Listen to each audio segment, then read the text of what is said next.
Hi, buddy. Welcome back. I'm the Strategy Professor, and I'm just going to provide some really quick Pyke First Impressions. Let me actually go ahead and spell that right. I spelled that incorrectly there for the champion name. So this is the very first day they've released details of Pyke, so I don't have all the information, but for the last couple of streams, even before the champion was released, just with the teaser trailer, I've had probably 10 to 20 questions about what do I think about the new champion. So we don't know all of the details yet. We don't know the ranges. We don't know the numbers. But they did release today a little section that will show you sort of what the abilities do. So I'm going to give not only my reactions to those sections, but what I think about a champion as a whole right now without knowing the numbers, the ranges, all of that kind of stuff. So I will have a full release, Pyke guide as soon as he comes out. And I'll talk about it a ton in the support tier list and just all over the place when Pyke comes out, okay? But I know people want to know about it early. I don't think he's going to come out for at least another patch, which is another 2 weeks. So we've got a little bit of time, but I know everyone's getting hype about it, and so I just wanted to put out some information here. So we're just going to really quick just look at what he does here. Then I'm going to go through and talk about what I think his strengths are, what I think about some of his problems might be, and then what I think about the overall meta. So we're going to try to keep this relatively short, as I always say, but I don't want to be too late to the stream. It's about 9:40 right now. But I do want to cover this because I know I'm going to get asked about this constantly for the next few days. And it was pretty fun to research and think about. He does look very unique and interesting. So let's go ahead and get in here. What's up with Pyke? So the thought behind Pyke is they're trying to make, I think, their intended goal. They said they want him to be a support. Now, I don't think that's going to happen. I think his main role is going to be mid lane, according to what I see right now.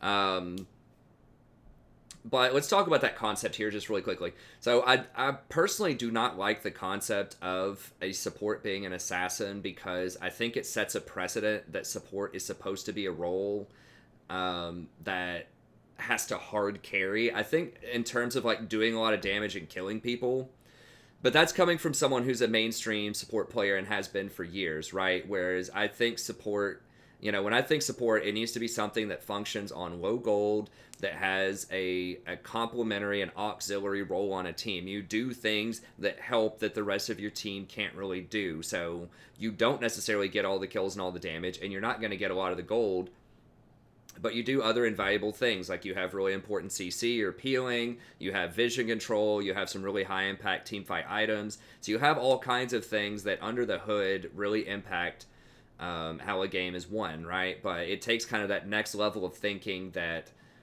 a lot of people who play League of Legends do not like support and do not like going to that next level of thinking. They just want to kill a lot of people and that's it. And you can do that as support too right now, right? Like you can play Zyra, you can play Brand, and you can kill a lot of people. But I think that that's starting to pigeonhole.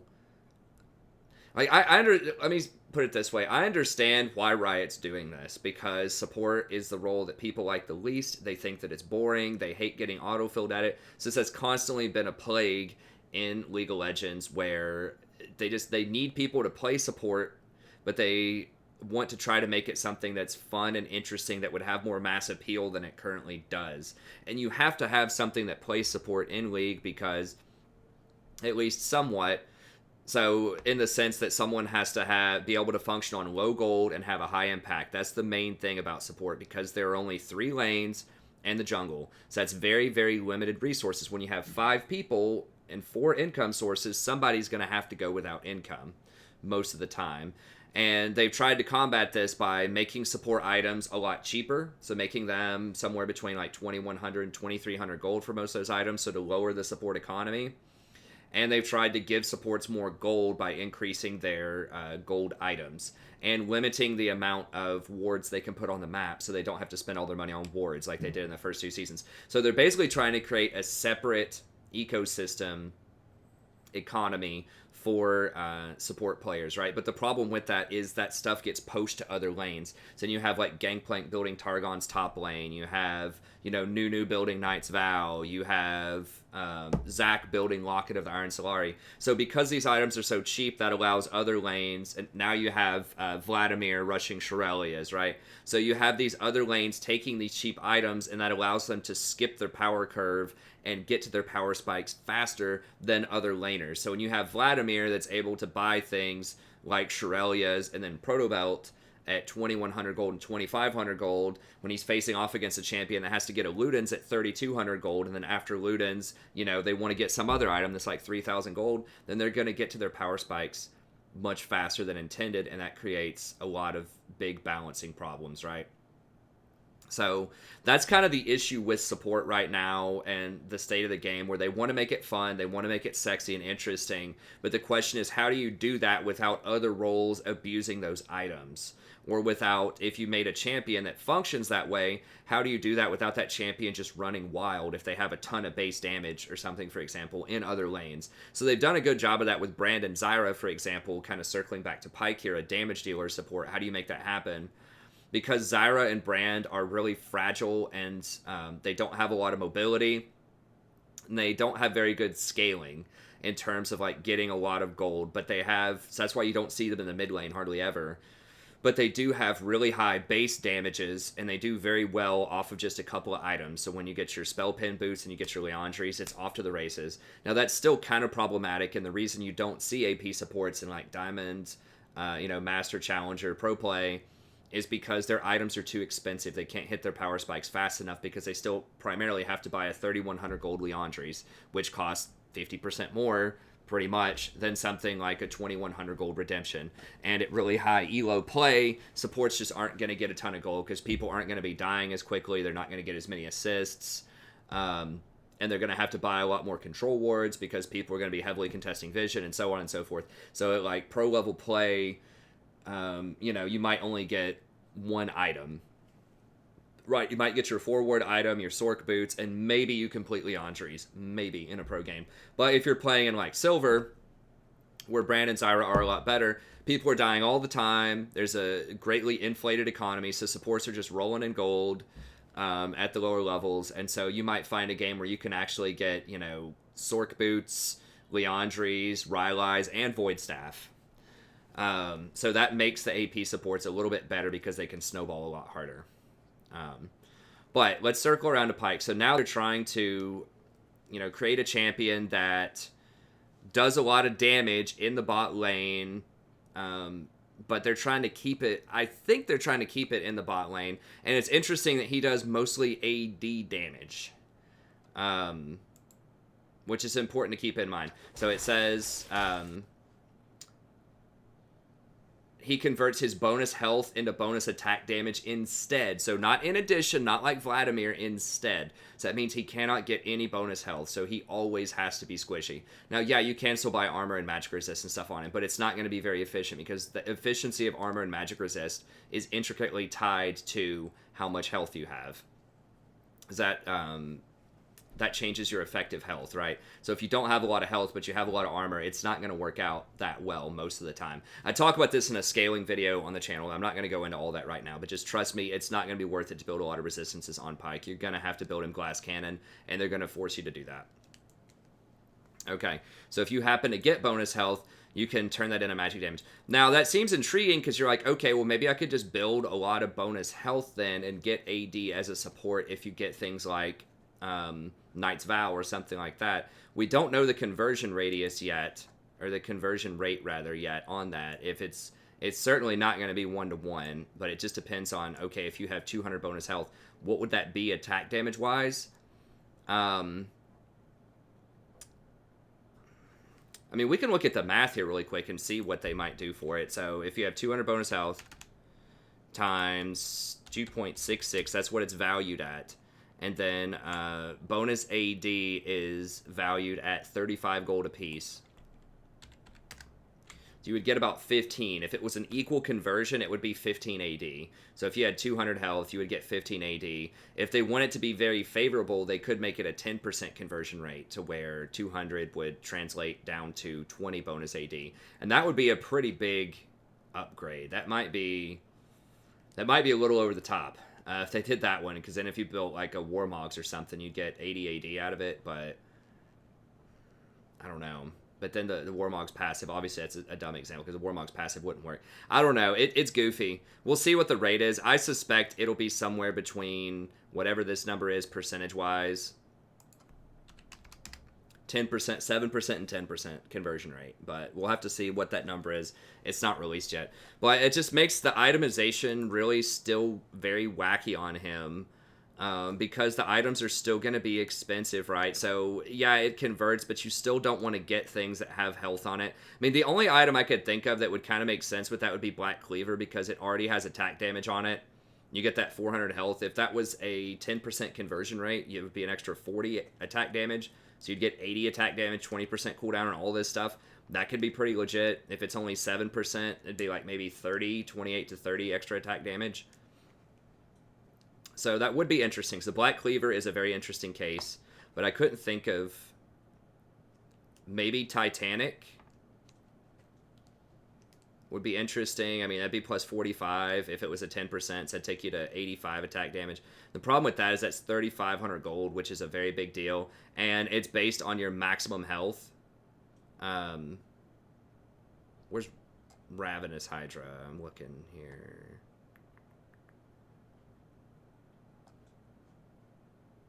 I'll just click on it. For some reason, I can't spot the icon. Ravenous doesn't have the health on it, though. But those are very expensive, you know. They're 3,500 gold items, and that's the problem with support, is you can't afford heavy AD items. This is why you don't see a lot of AD supports. Like, Misfortune, for a little bit, was, like, kind of a counter to Zyra, but she still, historically, has not been that good. And the problem is you just can't get the kinds of items. You just don't have enough gold. Because AD items typically need additional items for scaling, right? If it's a crit item, if it's like Infinity Edge or something like that, then you need other Infinity Edge items for it to function properly. So yeah, the Hydras won't work, maybe Cleaver. So what he's going to have to do probably, if you want to run him as support, you're going to have to run the Lethality package. And I think this could be pretty good on him, but once again, there's not a way to shortcut it. It's still 2,900 gold a pop. So you can get Dustblade and then Ghostblade. And that could be a pretty reasonable buy on him. But that's going to mean that it's going to take him a long time to scale up. When you're thinking he has to buy this at 2,900 and someone like Janna can just buy Redemption at 2,100 or Ardent Sensor for like 2,300 and stuff like that, it's tough. However, he can trigger Dustblade a lot, right? Because he can go invisible with his camouflage, and each time he casts his ult, which we'll see here in a second, then he's going to be able to reset the Dustblade. So that kind of might be how he itemizes. So looking at his passive, it looks cool. It looks interesting. I just don't think it's going to be relevant that much, except on Black Cleaver. So we'll see. But let's look at the abilities here. So I kind of skipped around a little bit, but whatever. I just wanted to talk about that in relationship to the passive. Okay. So he heals back a portion. Now when I'm looking at this, it looks like he gets about a third. This is kind of like Tom Kench's Grey Health. Okay, so right there, it looks like he just permanently loses a third of that, a third of his health, and he gets like a third as Grayskin, and then he can heal up the full Grayskin if he goes into a bush.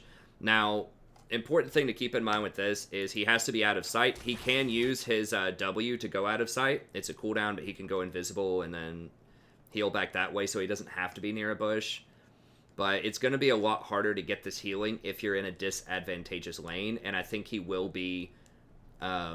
I think he's going to lose a lot of lanes to enchanters because he doesn't have enough poke. So I think he's going to get pushed into his tower. He doesn't have very good wave clear. He's melee, and his main form is sustain. He has to go invisible. So I don't think he's going to. I don't think he's going to be able to trigger this unless he's ahead, and then he can get into the enemy bush and be able to lock vision out of that bush, right? So he's going to need a control ward to shut that up, unless he wants to use his W. To turn invisible to get that. So it looks nice, but it's not going to be as easy to trigger as it looks like this if you play him in the bot lane. If you play him mid lane, you're definitely not going to be able to just walk over into a side bush a lot of the time. I mean, maybe you can have a control ward in the side bush and just kind of go in and out of that bush after each trade, but it is kind of out of the way. But it's interesting. It does give him a little bit of sustain. All right, so let's look at his Q here really quickly. Hey, thanks for the sub, Karishmi. I appreciate it. Okay, so this is pretty powerful. Let me reset that here. So he basically has like a thresh hook kind of thing going on here. So he has to charge it, but it does throw almost instantly. Now, this is an interesting thing to me. Okay, so he's got this. So people know that he's charging it up, but he does throw it really quickly. So it'd be nice, it'd be really powerful to throw like out of a bush, because it's a lot faster than a thresh hook out of a bush, and it looks like the hitbox is a little cleaner too. So it does some decent damage. We don't know how many points he has in this. Presumably it might be maxed. He's level 11. Now this is the more interesting one, I think, here. Look how much damage he does to these minions. Okay. So this tells me that he does have a little bit of wave clear, and so this does bonus damage to minions is what it looks like on his Q, because it didn't do that much to the enemy champion, but it also looks like it does reduce damage to each target beyond the first. So the first one, it looks like he almost one-shotted that. We don't know his items or anything, but it's clear that he does a lot more damage to the first target hit than the third target hit. And so I think he gets reduced per target hit, or at least targets beyond the first. So that's going to really reduce his wave clear. So he can kill one champion, but he's not going to have an ability that can wipe out waves quickly. So he's going to have some wave clear problems. We'll talk about that here in a second. But yeah, so interesting. He has a thresh hook, and he also has this slow, which looks like a pretty good slow that lasts for about a second. It looks like maybe it's a 70% slow or something. It lasts for a second. We don't have the exact numbers, but... So it'd be like a decent, just hold people in. Once you dive in with your W, then you could use this to slow them down and maybe get a couple extra hits. So it's okay. Or you can hook people out of a bush or something like that. Okay. I assume he can throw the hook through a wall. It says first enemy hit. So, okay, let's go on to the next one here. So he moves pretty dang quickly when he does that. Now, once again, we don't know how many points he has in it right now, but let's see how long does he go. 1,000, 2, 1,000, 3, 1,000, 4, 1,000. So probably like somewhere between 3 to 4 seconds is what it looks like to me. It goes invisible, so it's kind of like Twitch. It has a pretty large detection radius, maybe even a little bit more than Twitch. That's probably about the same. So people can see him. He doesn't get any other kinds of bonuses. He just gets some extra movement speed. We don't know if he ends this early either. So the movement speed does slow down. But it looks like he can go invisible for at least 3 seconds. So that's pretty good for getting away, obviously escaping. You don't have a really good opener, though. Like Twitch, you know, can open with his ult from long range. Or Evelyn can open with her, you know, stun that she can put on people. Because from what I understand, you can't charge your Q while this is going on, because if you cast any kind of ability or attacking, then it immediately ends your camouflage. So you don't really have a great opener. It's just like, it's kind of good to escape, and it's like okay to run up in their face, maybe run them down, and then like stab them with your Q. So it's interesting. So it doesn't give you, it doesn't appear to give you any kind of like major damage advantage, or it doesn't let you set up any of your other abilities as easily as some other invisible champions do. So, I don't know. It's interesting to get close to people. I wonder if you could cast your E. Okay, let's look at his E first. I don't think you'd have time to cast your E and then W to close extra distance. It happens too fast. So basically what this does is you dash forward, and then after like a second, then this shadow thing dashes back towards you, and it stuns people. So if you look at how long it stuns, 1,000. So it looks like about a 1 second stun.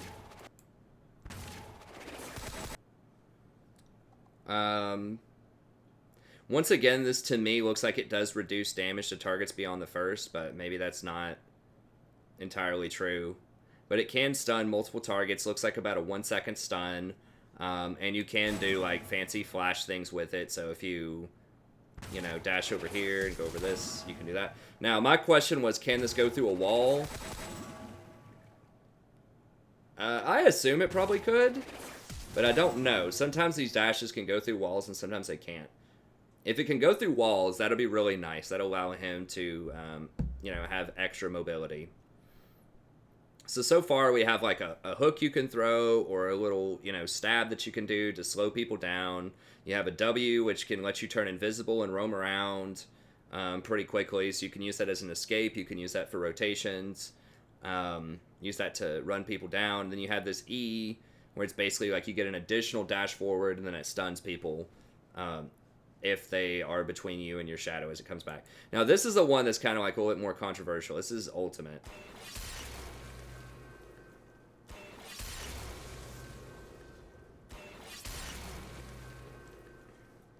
So basically, it's a reset. It's a kill reset ultimate. If you kill somebody, the last person who assists also gains the full gold. And you can instantly use it again for a short period of time. Now, I think they're just waiting for showmanship here. I think you could, in theory, go boom, boom, boom, if you wanted to. Now, it does have a cast animation of, like, you know, half a second there before it goes off. But I don't think you have to wait that second before you can go again. Now, the interesting thing about this is also that you don't have to target a champion. So in theory, you could just go boom, kill this person, and then if these people weren't low, then I assume you could just ult again over here and just run out. So you could just go boom over here. So that could let you go in, kill somebody, and then just use it again to jump over a wall or to jump out. Or you could go in, kill somebody, and then use your camouflage, your W, to run out also. So you have several ways. Or if you kill somebody, you can use your E to dash out and then run away. So you have 3 different movement abilities. You have your W, your E, and your R that allow you mobility, and none of them have to target a champion either, or a ward or anything like that. So you can just zip all around the place and do stuff. So like right there, that he didn't target a champion, he's targeted the ground. You can see that from like right here. You don't have to target a champion. You just point click on the ground. So that means they can dodge it, like they can flash it. It doesn't lock onto them like Zed, but you can also use it for other purposes as well. So watching a little bit of the gameplay here.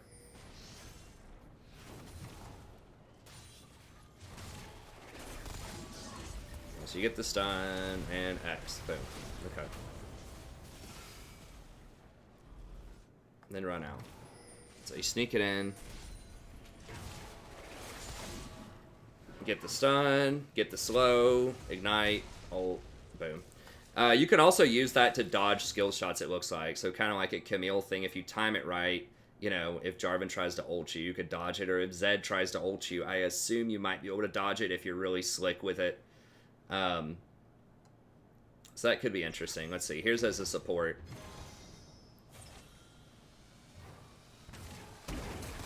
Yeah, so you can get close and then dash, and that'll set up your stun. Okay.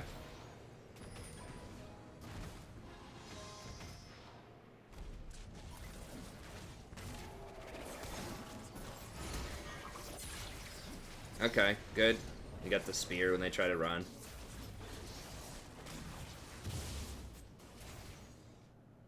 So, I think he looks like a lot of fun. I think he's going to be a good assassin in the mid lane, maybe.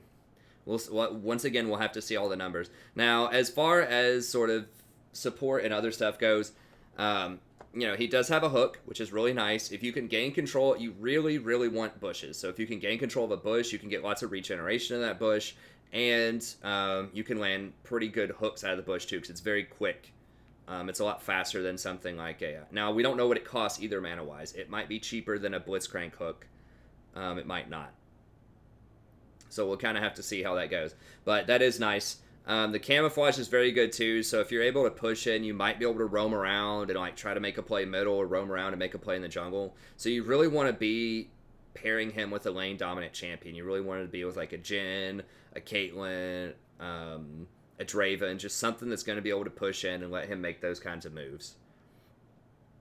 That's helpful. So he does have a lot of nice regen if you take some trades, which is great, but you need to be in an advantageous position so you can get that bush, because you're not going to be able, like if you're pushed under your tower, you're not going to have a lot of easy access bushes. Like, yeah, you can run around to the bush that's like, you know, near your tower, but you're going to go out of XP range for that probably. That'll be a little bit better on top side than bot side, but either way, it's much, much better if you have a lane dominant position. You do have a damage reset, which is very good. So, you know, in team fights, you can just execute all those people. Now, it doesn't matter. It says it just kills them if they're at a flat number of HP, right? If they're at a flat amount of HP, they just straight die. So, I think this is kind of like an Urgot ult in the sense that no kinds of shields are going to help him. So he goes through shields. If they're really low, they have shields, or they have some kind of mechanic where they get all sorts of extra resistances or something like that on them. It's not going to matter. They're dead. Pretty much with that ultimate.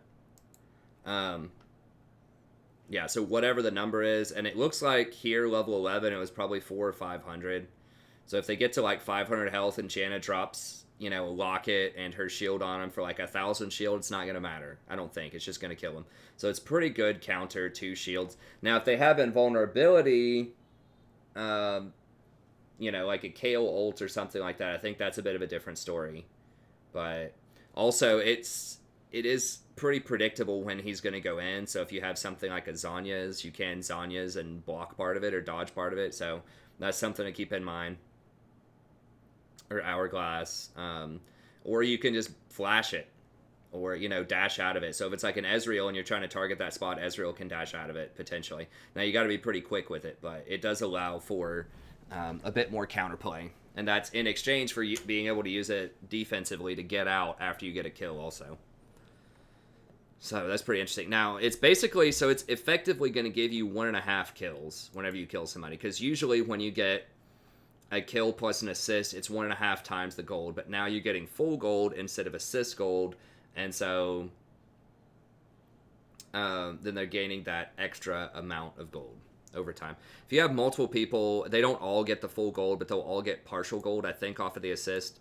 Because right now, gold is distributed. So, for instance, if you kill somebody and it's 300 gold, there's one person who gets the assist on it.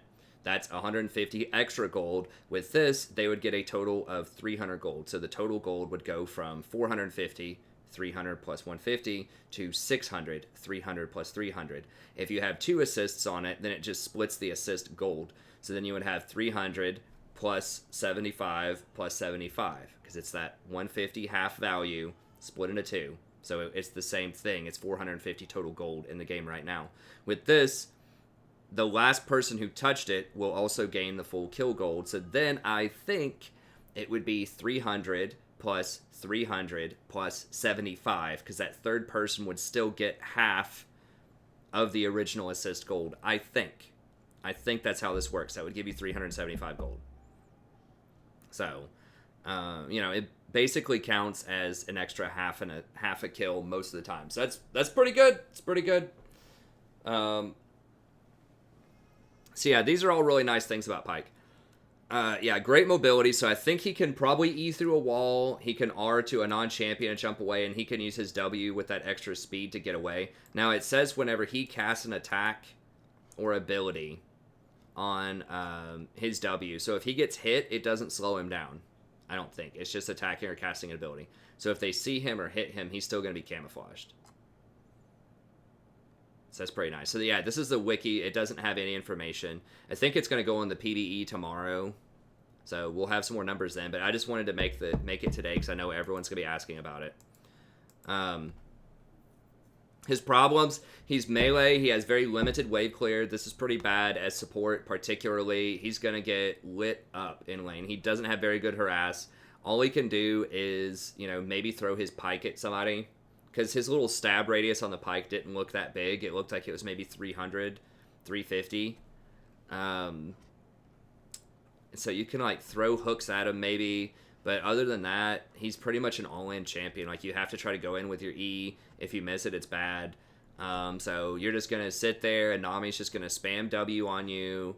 You can't get any bonus health. His resistances are probably going to be very low. So he's probably going to have fairly low armor, fairly low magic resist. He's going to get some health per level, but he can't stack any extra health.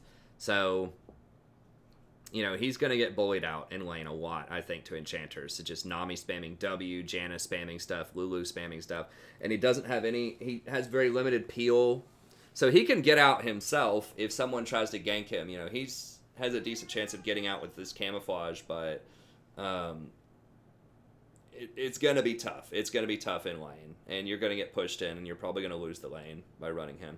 Now, the AD scaling ratio, we talked about that earlier. I just don't think that's going to benefit him that much because there aren't that many cheap HP items that he could use to get AD that don't also have resistances, which aren't going to be that valuable on him. So, is that right, Rory? Mm-hmm. Let's see. Is it poopy, I think. Are you poopy, Rory? Smell like poop. She had a whole strawberry.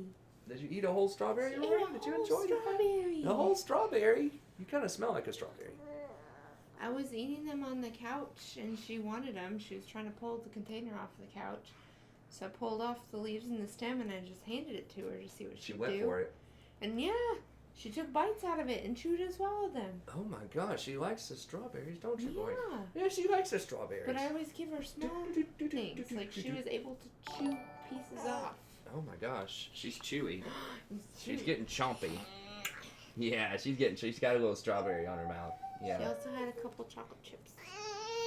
Oh no, are you upset about that, Rory? She says, I've got poop on me.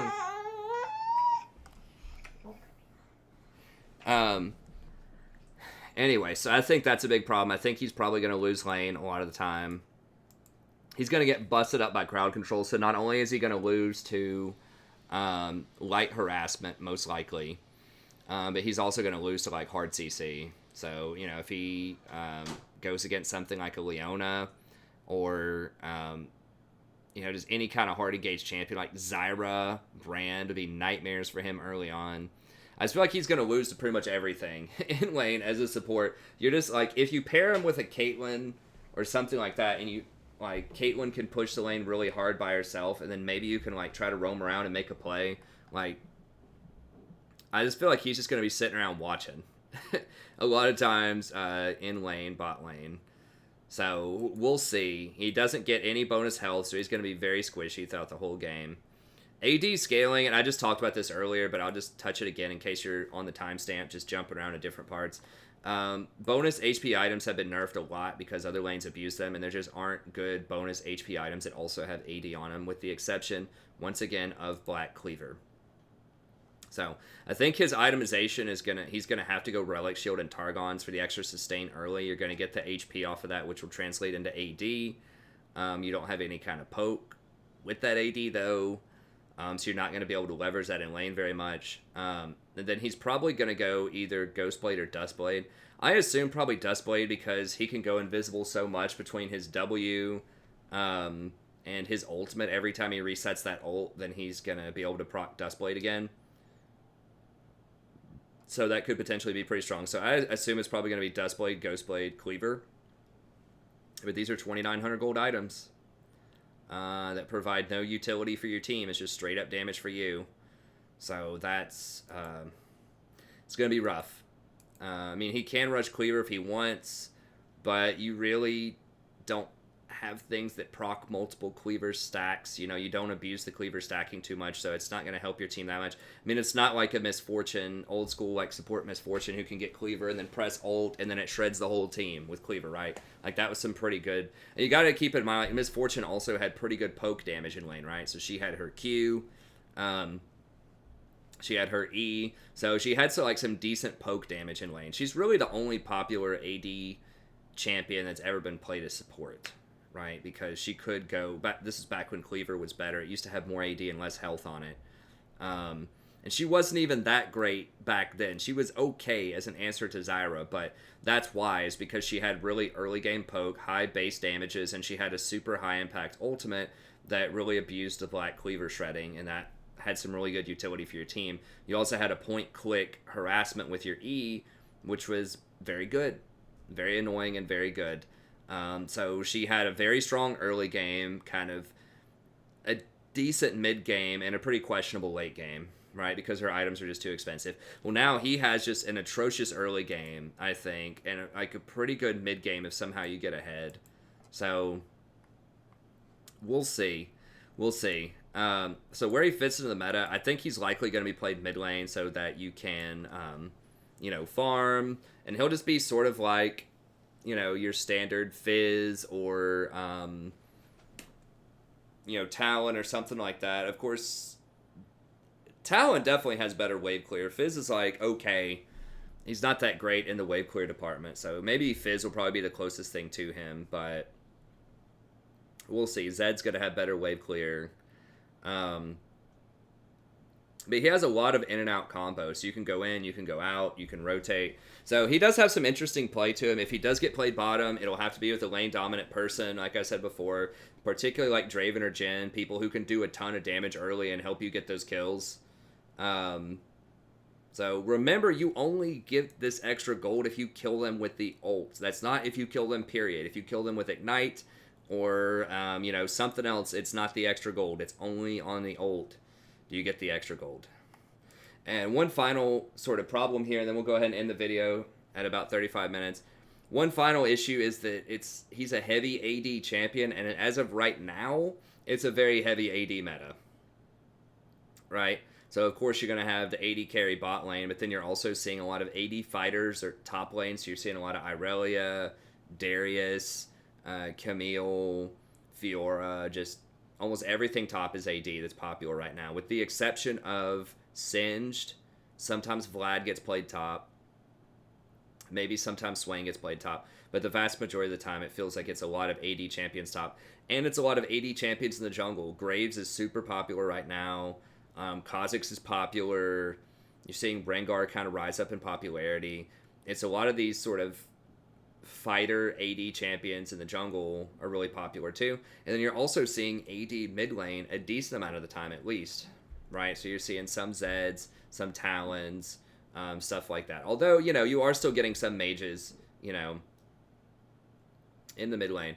I just feel like having an AD assassin is going to be really rough into that meta because there's usually no shortage of AD items, and if everyone else is going to be getting Ninja Tab Eye anyways most of the time, which is still super common, then that's going to hurt you. So, and I don't know, like he's not attack speed based, so Berserkers don't really help him. He has to get AD. He's probably going to have to get Ninja Tab Eye, which is going to be rough because he can't get any bonus health to scale with that. So I just think that his itemization and like the place in the meta and just sort of what I perceive to probably be a pretty weak laning phase are going to make it very hard for him to function as a support. But once again, we don't know the numbers yet, If this hook is on a really low cooldown and doesn't cost a lot of mana, then maybe he can throw a lot of hooks around. Maybe this Phantom Undertow does a ton of damage and you can use that more often to try to set up kills. So, I don't know. We'll see, but like my first impression is that people will try him mid. He might be successful mid lane. It says last change 8.11, so I think he's probably going to come out next patch is what people are. I can't imagine they would. Yeah, release date is 5/30. Yeah. I can't imagine that they would keep people waiting longer than 2 weeks after introducing him. So he's cool. He has an interesting design. I just don't. Right now, without knowing a lot of the numbers, I just don't think he's going to work as support very well against the current lineup of supports. Now, if Enchanters get nerfed a lot, maybe, but it's going to be tough. But if his numbers are just overwhelmingly powerful, like maybe he can do it, if landing that skewer, like a charged up Q, if that's basically a death sentence, if they're dead, if you hit that, if you just bone skewer them and then Phantom Undertow and Ignite and they're dead, then maybe, maybe he's something to consider bot lane. But definitely be very high skill cap, fun to play, probably used mostly in the mid lane is what I'm thinking, but who knows, maybe we'll get to see him as support. Okay, that's going to be it. Thank you very much. And like I said, I will keep you up to date as soon as they, release him or bring out a lot more information. I'll make an updated video about this, but I know people wanted to know right away what are my first thoughts. These are my first thoughts. So thank you very much. Have a good day, and I'll see you next time.